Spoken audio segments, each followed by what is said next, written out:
Take us through what the American public will see. They'll enter the plea, they'll leave the courthouse, they'll head back to Mar-a-Lago. The rest of us will start reporting out what's inside this indictment. But where does the case go from here? This is just the very beginning. Yeah, this is going to take a while. I mean, the first thing is going to be, there are going to be motions, right? There are going to be efforts by the defense in particular to dismiss the case, to limit the charges. If there are felonies, to say the felonies should go away.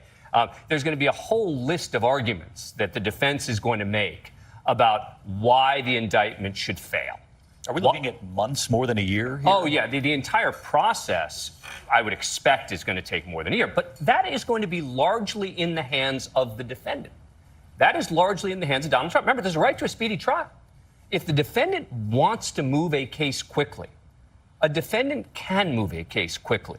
That's not really up to the prosecutor. Now, there are certain things that can happen that are beyond a defendant's control, new evidence, whatever it is.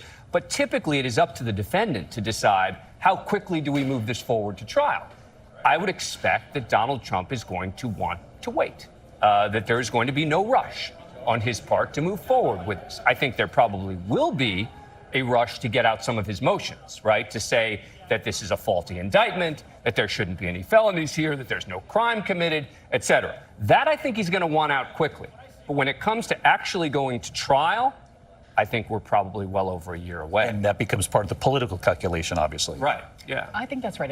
I would say at least a year. And in terms of kind of the early responses by Trump's defense team, I think we'll learn a lot about their strategy through their sort of early responses. If they move to dismiss these charges on the basis that this is, as Tacopina has been sort of alluding to in interviews, that this is a political persecution, that this whole case is flawed for that reason, that I think injects some of the political rhetoric into this legal conversation. If instead they say things like the statute of limitations has already run, this was 7 years ago, probably it's a 5-year statute, they're going to have to figure. We see what's in the indictment, yeah, because this could